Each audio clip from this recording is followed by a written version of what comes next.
Saya akan berbagi tips memakai Canva supaya kamu tambah jago desain konten dari review tools, elemen, dan cara memakainya. Tonton video ini sampai habis.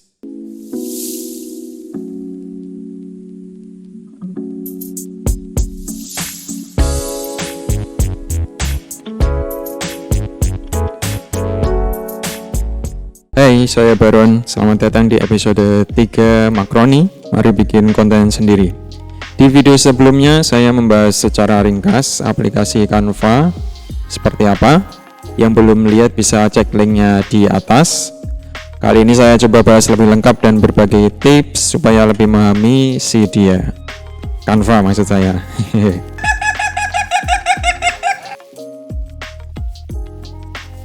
Pertama kita akan mengenal tampilan beranda Canva dulu di awal. Ini ada akun kita, ini pribadi, akun gratis. Kemudian di atas ini untuk menyembunyikan menu ini ya, menu di barisan ini, menu-menu sebelah kiri. Dan kemudian ini template, di bawah beranda ada pilihan template. Di sini ada kategori bermacam-macam, konten Instagram, cerita Anda, kiriman Facebook dan sebagainya, dan ada jumlah template-nya yang ada. Kemudian ini style atau gaya, ada gaya modern, minimalis, sederhana, elegan, estetik, ilustrasi, dan lain-lain. Ada temanya, ada tema merah muda, diskon, bisnis, dan lain-lain. Nanti teman-teman bisa cek sendiri. Kemudian di sini ada harga yang gratis, ada yang pro. Dari kategori, dari gaya, dari tema, harga juga warna. Ini tinggal kita sesuaikan template apa yang sedang kita cari. Coba kita kembali ke beranda. Desain-desain yang telah kita buat ini ada di proyek, di folder proyek, kita bisa akses di sini. Ini kalau ada folder di sini bisa, kemudian ada desain yang sudah kita buat, atau di sini ada gambar atau mungkin file audio atau yang lainnya yang telah kita upload, yang pernah kita upload ke Canva. Kemudian ke bawah ada merek, ini baru bisa kita akses kalau kita punya Canva Pro. Ini juga perencana konten, ini bisa membuat kita posting dari Canva ya. Kita menyambungkan akun sosial media kita di sini, jadi kita buat desain di sini langsung. Kemudian misal sekarang tanggal 7 Agustus kita mau posting langsung, bisa lewat dari sini. Kemudian ke bawah ada aplikasi, ini aplikasi yang bisa kita untuk mengimpor media, untuk cari konten-konten, ada untuk edit foto secara otomatis, kemudian membagikan atau mempublikasikan juga bisa. Kemudian ada fitur Smart Mockup. Smart Mockup bisa mengaplikasikan desain kita pada smartphone, desktop, laptop, tablet, jam tangan, ya, ada TV, layar, kaos. Tapi tentu di sini bisa digunakan untuk Canva versi gratis atau Canva Pro. Kemudian di sini ada buat tim untuk bersama kolaborasi dengan yang lainnya. Tidak hanya kita sendiri yang membuat desain, tapi dengan teman-teman kita atau tim kita. Kemudian terakhir ada sampah. Ini file-file yang pernah kita buat, kita buang di sini. Ini kita seperti di laptop itu recycle bin, kita bisa hapus permanen atau mungkin kita kembalikan lagi. Dan dari kanan sini, kanan atas ada akun kita. Kemudian ini membuat desain, ini sama dengan di bawah sini, mau desain apa, dari sini bisa, dari sini juga bisa. Ini ada notifikasi, ada pengaturan. Kemudian ini ada bantuan, kita bisa mencari sesuatu di sini, pertanyaan-pertanyaan atau tentang caranya menggunakan Canva, kita bisa akses di situ. Sebelah kiri ini adalah menu-menu yang bisa kita akses atau tools ya, alat-alat yang bisa kita akses untuk memudahkan kita untuk membuat desain. Di sini template, barangkali kita mau mengganti template bisa dari sini ya, mungkin sudah ada tapi kita ingin mengganti templatenya, bisa dari sini, kita tinggal cari dengan kunci kata yang kita inginkan. Kemudian di bawahnya ada elemen, ini ada berbagai macam elemen, ada grafis, ada garis dan bentuk, ada stiker, ada foto, video, audio, bagan, tabel, bingkai, isi, dan koleksi. Ini gambar-gambar berbentuk vektor, tapi kita bisa mengganti warnanya. Seperti di desain ini untuk mencari ikannya, ini bisa dari elemen, kita cari di situ tanamannya, kemudian tulisan yang bergerak-bergerak ini kita bisa diakses melalui tab elemen ya. Kemudian unggahan di sini kita bisa mengupload file yang kita punya. Semisal kita di Canva tidak ada gambar atau foto atau audio yang kita inginkan dan kita cari dari sumber dari luar, kita bisa upload di sini. Apalagi yang memakai Canva gratis, karena fiturnya terbatas, kita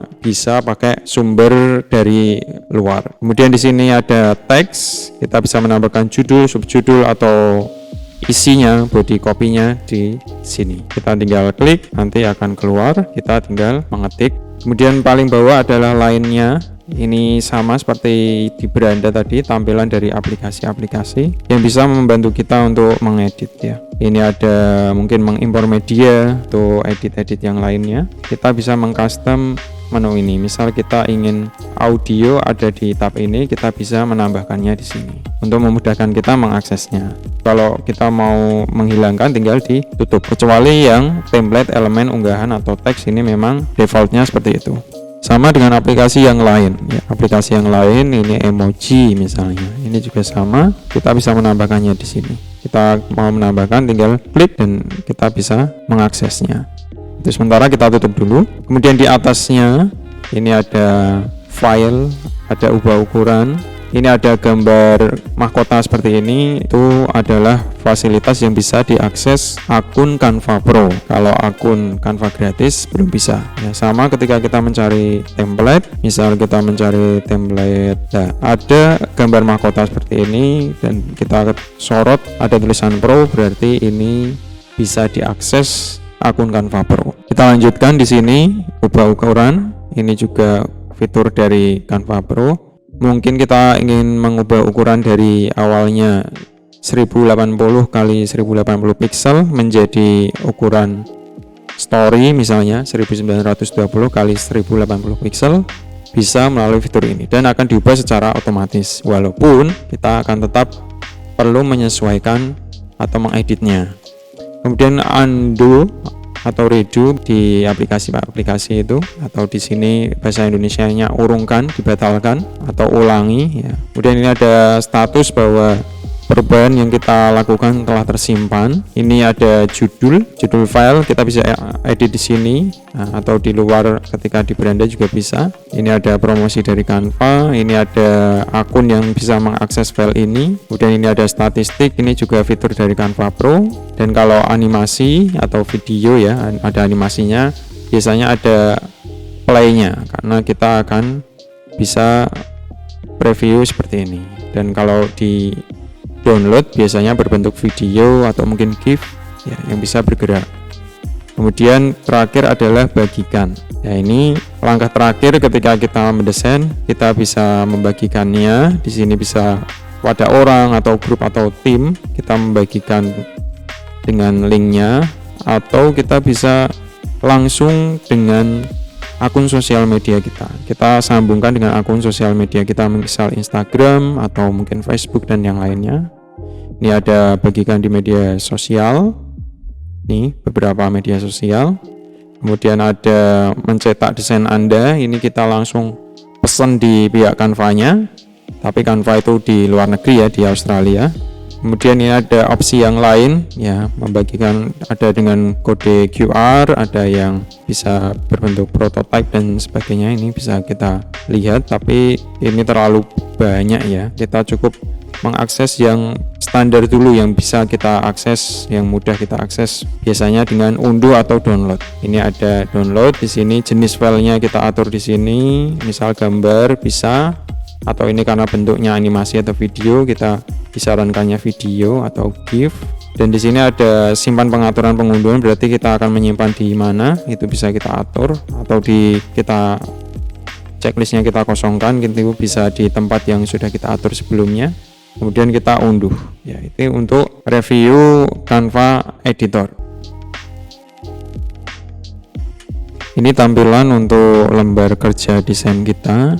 Kita lihat di sini. Ini ada catatan, ada tempat zoom in, zoom out. Di sini kita bisa zoom in, zoom out. Kemudian ada tambah halaman di sini, bisa. Di sini juga bisa tambah halaman. atau di duplikat. Biasanya kita ingin memakai desain yang sama atau template yang sama tapi ada sedikit perubahan, kita bisa duplikat. Atau kunci halaman di sini bisa supaya tidak bergerak-gerak. Dan di sini ada tambahkan komentar. Misal kita mendesain lebih dari satu orang pada desain itu, kita bisa menambahkan komentar di situ. Semisal ada revisi. Kalau berbentuk video biasanya ada tampilan seperti ini ya. Ini durasinya, ini animasinya. Kita misal ingin menganimasikannya. Kalau formatnya gambar di sini tidak ada, walaupun nanti kita bisa animasikan dengan cara tekan tombol animasi ini di sini. Untuk elemen desain bagian garis ini kita bisa lihat setiap elemen desain yang kita klik, kita pilih itu memiliki berbeda-beda opsi pengaturan. Misal pada halaman kita bisa mengedit warnanya. Ya, di sini di sebelah kiri ini elemen bentuk persegi, kita bisa edit bentuknya di sini. Ada lingkaran segitiga, ya, kita batalkan dulu. Kemudian di sini warnanya bisa kita edit. Kemudian ada garisnya, kita mau garis titik-titik atau ada garis-garis putus-putus. Ketebalannya bisa kita atur. Lengkungan sudut, karena ini tanda coret ya, maksudnya tidak ada garis, jadi hanya persegi saja. Di sini ada teks ya, kalau di teks ada typeface-nya atau fontnya kita edit di sini. Berbagai font bisa kita akses, tapi sama ada seperti ini font yang khusus untuk akun Canva Pro. Kita bisa atur warna teksnya, size-nya di sini, kemudian beberapa typeface mungkin bisa ditebalkan atau dimiringkan. Kemudian letaknya ada rata kiri, rata kanan. Kemudian ini ada daftar ya, berupa poin-poin. Ini ada jarak antar huruf ya, bisa kita renggangkan. Kita undo dulu. Jarak baris, misal dia ada di atas dan bawah, ini kita bisa edit barisnya. Semisal elemen yang bergerak seperti ini, kita hanya bisa crop atau balik horizontal atau balik vertikal. Jadi tidak semuanya memiliki opsi yang sama. Kita bisa explore sendiri nanti ya, seperti ini misalnya ya, tangan ini adalah berbentuk vektor, ada warna putih dan hitam. Kita bisa edit warnanya menjadi yang kita inginkan, misal biru, kemudian hitamnya kita berikan ungu, warnanya bisa kita edit ya. Kita batalkan dulu. Banyak fitur dan elemen yang bisa kamu jelajahi di Canva. Jika masih ada sesuatu yang ingin kamu tanyakan, bisa tulis langsung di kolom komentar. Dan buat kamu yang tertarik dengan aplikasi Canva, kamu bisa ikut kelas online premiumnya mumpung ada diskon 50%. Selengkapnya cek sendiri dengan klik link di kolom deskripsi. Jika video ini bermanfaat, dukung saya dengan pencet tombol like dan subscribe-nya. Sampai jumpa di episode Makroni selanjutnya. Salam kreatif. Assalamualaikum.